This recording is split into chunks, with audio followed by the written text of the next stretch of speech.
इस सदन में जो 75वें वर्ष पर संविधान की बहस शुरू हुई है, जहां सत्ता पक्ष से माननीय रक्षा मंत्री जी उन्होंने अपनी बात रखी। अभी कांग्रेस पार्टी की नवनिर्वाचित सांसद उन्होंने अपनी बात रखी। उसके बाद अध्यक्ष महोदय मुझे बोलने का मौका मिल रहा है।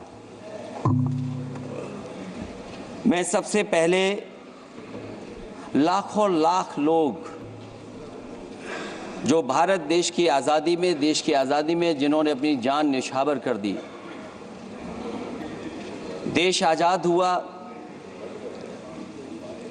आज़ादी के बाद बाबा साहब भीमराव अंबेडकर जी और तमाम हमारे वरिष्ठ लोगों ने इस संविधान को देने का काम किया।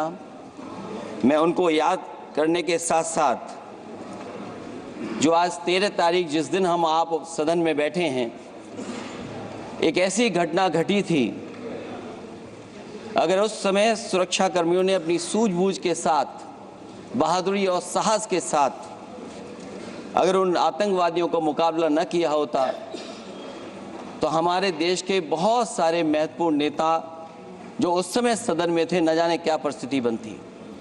मैं उन बहादुर जिनकी जान गई उनका याद करता हूं, वहीं श्रद्धांजलि भी देता हूं।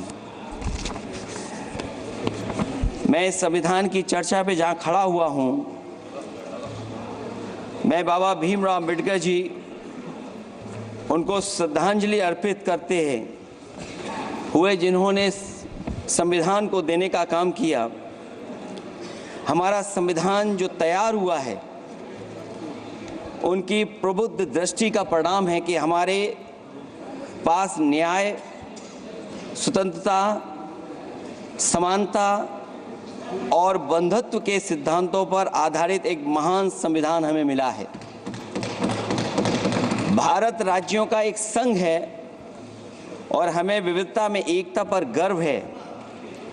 ये हमारा संविधान ही है जिसने भाषाई, क्षेत्रीय, धार्मिक और जातीय विविधता वाले हमारे देश को एक साथ रखा है। ये संविधान डॉक्टर अंबेडकर जी ने कहा था कि संविधान की सफलता इस पर निर्भर करेगी कि हम उसके अनुसार कैसे काम करते हैं।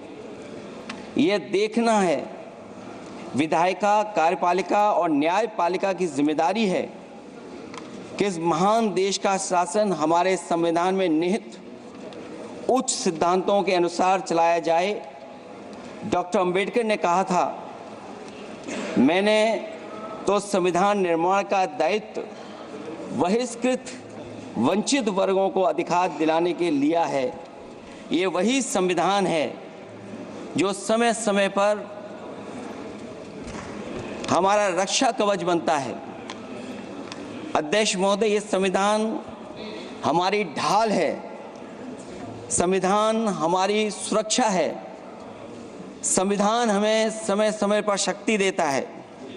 संविधान ही देश की 90% शोषित, उपेक्षित, पीड़ित, वंचित जनता के अधिकारों का सच्चा संरक्षक है।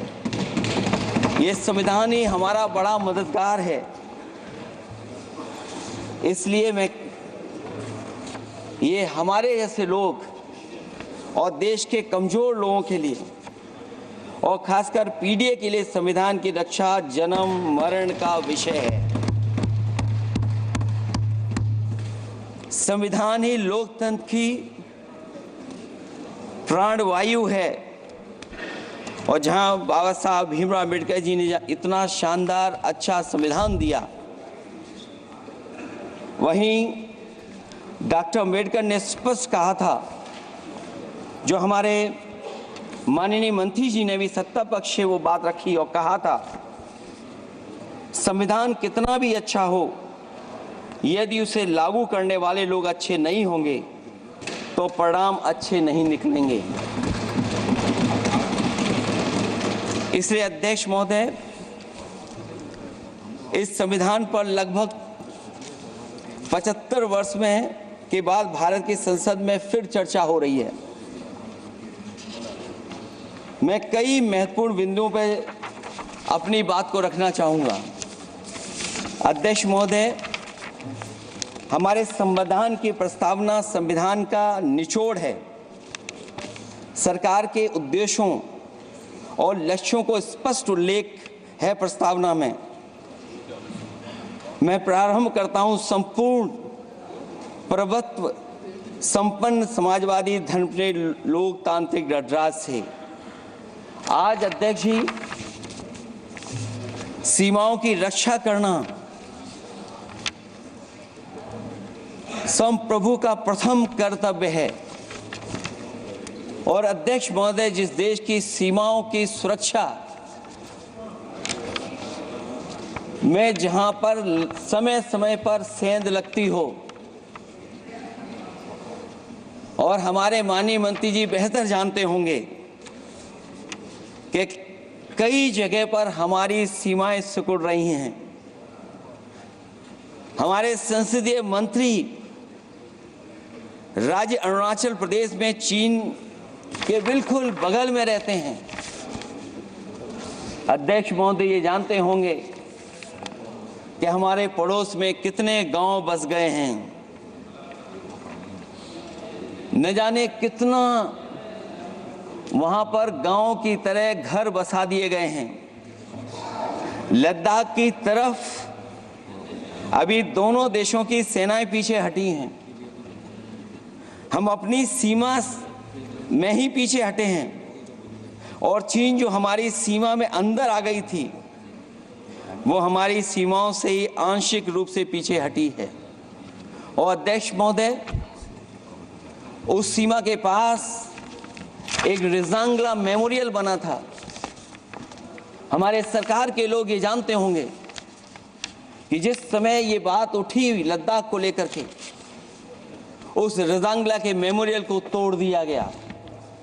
आज वो रिजांगला मेमोरियल वहां नहीं है। और उस लड़ाई के लिए अध्यक्ष महोदय, हमारी फौज के लिए कहा गया था कि हमारी वो बहादुर फौज है